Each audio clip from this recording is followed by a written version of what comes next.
ولا يأمركم أن تتخذوا الملائكة والنبيين أربابا أيأمركم بالكفر بعد إذ أنتم مسلمون۔ اور نہ وہ تمہیں یہ حکم دے سکتا ہے کہ فرشتوں اور پیغمبروں کو خدا قرار دے دو جب تم مسلمان ہو چکے، تو کیا اس کے بعد وہ تمہیں کفر اختیار کرنے کا حکم دے گا؟ وَإِذْ أَخَذَ اللَّهُ مِيثَاقَ النَّبِيِّينَ لَمَا آتَيْتُكُم مِّن كِتَابٍ وَحِكْمَةٍ ثُمَّ جَاءَكُمْ رَسُولٌ مُصَدِّقٌ لِّمَا مَعَكُمْ لَتُؤْمِنُنَّ بِهِ وَلَتَنصُرُنَّهُ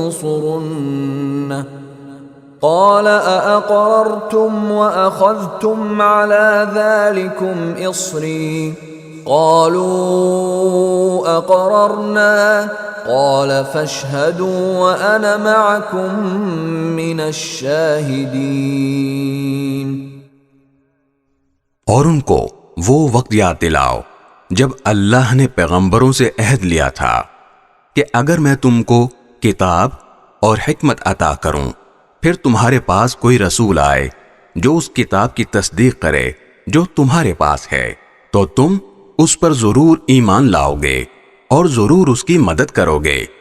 اللہ نے ان پیغمبروں سے کہا تھا کہ کیا تم اس بات کا اقرار کرتے ہو اور میری طرف سے دی ہوئی یہ ذمہ داری اٹھاتے ہو؟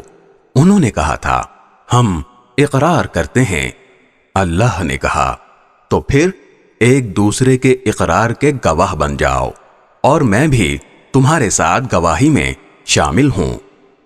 فَمَن تَوَلَّى بَعْدَ ذَلِكَ فَأُولَئِكَ هُمُ الْفَاسِقُونَ۔ اس کے بعد بھی جو لوگ ہدایت سے منہ موڑیں گے تو ایسے لوگ نافرمان ہوں گے۔